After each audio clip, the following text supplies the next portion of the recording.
This is what you're told to chase. Earned income.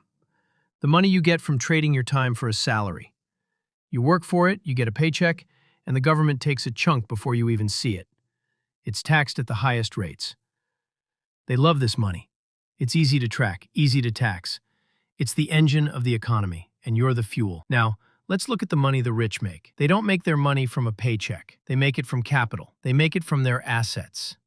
Stocks, real estate, businesses. And when those assets go up in value and they sell them, that's called a capital gain. And capital gains are taxed at a fraction of the rate of your hard-earned paycheck. Warren Buffett famously said he pays a lower tax rate than his secretary. People were shocked. They shouldn't have been. His secretary makes her money from a paycheck. Buffett makes his money from his assets. He's playing a different game with different rules. A game where a single dollar of capital is treated as more valuable and less taxable than $100 of your sweat and time. But it gets better, or worse, depending on where you're standing. The rich don't just own assets, they leverage them. You were taught that debt is bad, right? That you should avoid it. That you should use it only for things like a house, and that you should pay it off as fast as possible. That's because you were taught how to use debt for consumption.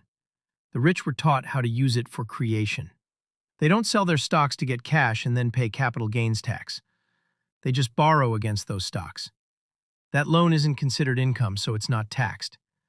They use that tax-free cash to buy more assets. And then they borrow against those assets, and on and on. It's a genius, perfectly legal loop. It's called buy, borrow, die. The assets are passed down to their heirs, who get a stepped-up basis so they pay no capital gains on the decades of appreciation. It's a loophole big enough to drive a private jet through.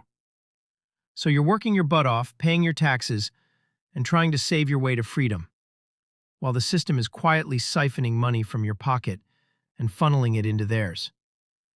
You're playing a game of accumulation, a marathon where the finish line keeps moving, while they're playing a game